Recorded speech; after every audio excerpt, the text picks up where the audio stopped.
بسم اللہ الرحمن الرحیم۔ آج کی اس ویڈیو میں ہم گفتگو کریں گے دنیا کی سب سے قیمتی گائے کے بارے میں۔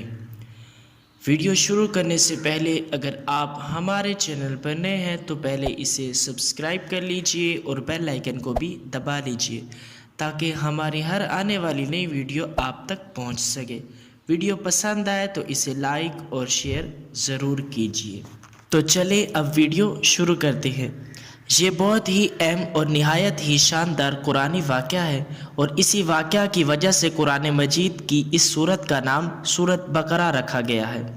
اس کا واقعہ یہ ہے کہ بنی اسرائیل میں ایک بہت ہی نیک اور صالح بزرگ تھے، اور ان کا ایک ہی بچہ تھا جو نابالغ تھا، اور ان کے پاس فقط ایک گائے کی بچیا تھی۔ ان بزرگ نے اپنی وفات کے قریب اس بچیا کو جنگل میں لے جا کر ایک جھاڑی کے پاس یہ کہہ کر چھوڑ دیا کہ یا اللہ، میں اس بچیا کو اس وقت تک تیری امانت میں دیتا ہوں کہ میرا بچہ بالغ ہو جائے۔ اس کے بعد ان بزرگ کی وفات ہو گئی، اور بچیا چند دنوں میں بڑی ہو کر درمیانی عمر کی ہو گئی، اور بچہ جوان ہو کر اپنی ماں کا بہت ہی فرما بردار اور انتہائی نیکوکار ہوا۔ اس نے اپنی رات کو 3 حصوں میں تقسیم کر رکھا تھا۔ ایک حصے میں سوتا تھا، اور ایک حصے میں عبادت کرتا تھا، اور ایک حصے میں اپنی ماں کی خدمت کرتا تھا، اور روزانہ صبح کو جنگل سے لکڑیاں کاٹ کر لاتا اور ان کو فروخت کر کے 1/3 رقم صدقہ کر دیتا، اور 1/3 اپنی ذات پر خرچ کرتا، اور 1/3 رقم اپنی والدہ کو دے دیتا۔ ایک دن لڑکے کی ماں نے کہا کہ میرے پیارے بیٹے، تمہارے باپ نے میراث میں ایک بچیا چھوڑی تھی جس کو انہوں نے فلاں جھاڑی کے پاس جنگل میں خدا کی امانت میں سونپ دیا تھا۔ اب تم اس جھاڑی کے پاس جا کر یوں دعا مانگو کہ اے حضرت ابراہیم و حضرت اسماعیل و حضرت اسحاق علیہم السلام کے خدا، تو میرے باپ کی سونپی ہوئی امانت مجھے واپس دے دے۔ اور اس بچیا کی نشانی یہ ہے کہ وہ پیلے رنگ کی ہے، اور اس کی کھال اس طرح چمک رہی ہوگی گویا سورج کی کرنیں اس میں سے نکل رہی ہیں۔ یہ سن کر لڑکا جنگل میں اس جھاڑی کے پاس گیا اور دعا مانگی تو فوراً ہی وہ گائے دوڑتی ہوئی آ کر اس کے پاس کھڑی ہو گئی۔ یہ اس کو پکڑ کر گھر لایا تو اس کی ماں نے کہا، بیٹا تم اس گائے کو لے جا کر بازار میں 3 دینار میں فروخت کر ڈالو، لیکن کسی گاہک کو بغیر میرے مشورے کے مت دینا۔ ان دنوں بازار میں گائے کی قیمت 3 دینار ہی تھی۔ بازار میں ایک گاہک آیا جو در حقیقت فرشتہ تھا۔ اس نے کہا کہ میں گائے کی قیمت 3 دینار سے زیادہ دوں گا، مگر تم ماں سے مشورہ کیے بغیر گائے میرے ہاتھ فروخت کر ڈالو۔ لڑکے نے کہا کہ تم خواہ کتنی ہی زیادہ قیمت دو، مگر میں اپنی ماں سے مشورہ کیے بغیر ہرگز اس گائے کو نہیں بیچوں گا۔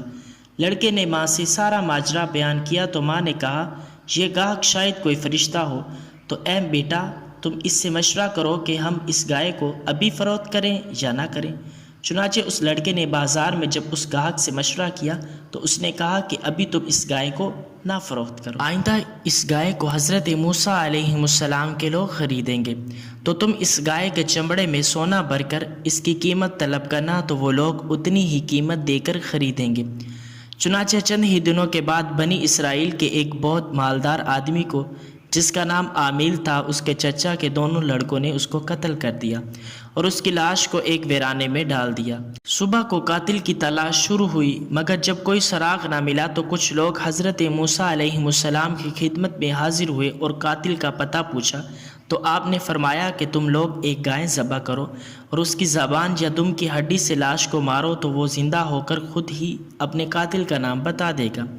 یہ سن کر بنی اسرائیل نے گائے کے رنگ، اس کی عمر وغیرہ کے بارے میں بحث شروع کر دی، اور بالآخر جب وہ اچھی طرح سمجھ گئے کہ فلاں قسم کی گائے چاہیے تو ایسی گائے کی تلاش شروع کر دی، یہاں تک کہ جب یہ لوگ اس لڑکے کے گائے کے پاس پہنچے تو ہو بہو یہ ایسی ہی گائے تھی جس کی ان لوگوں کو ضرورت تھی۔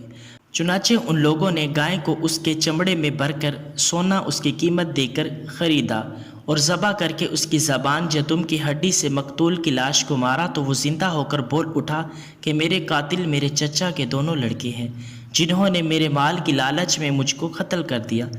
یہ بتا کر پھر وہ مر گیا۔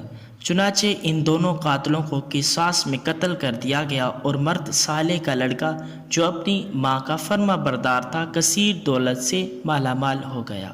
واقعے سے بہت سی عبرت انگیز اور نصیحت خیز باتیں اور احکام معلوم ہوئے۔ ان میں سے چند یاد رکھنے کے قابل ہیں۔ نمبر 1، خدا کے نیک بندوں کے چھوڑے ہوئے مال میں بڑی خیر و برکت ہوتی ہے۔ دیکھ لو کہ اس مرد صالح نے صرف ایک بچیا چھوڑ کر وفات پائی تھی، مگر اللہ تعالیٰ نے اس میں اتنی برکت عطا فرمائی کہ ان کے وارثوں کو اس ایک بچیا کے ذریعے بے شمار دولت مل گئی۔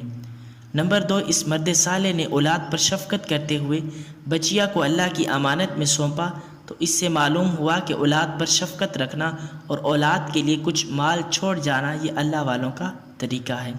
نمبر 3، ماں باپ کی فرما برداری اور خدمت گزاری کرنے والوں کو خداوند کریم غیب سے بے شمار رزق کا سامان عطا فرماتا ہے۔ دیکھ لو کہ اس یتیم لڑکے کو ماں کی خدمت اور فرما برداری کی بدولت اللہ تعالیٰ نے کس قدر صاحب مال اور خوشحال بنا دیا۔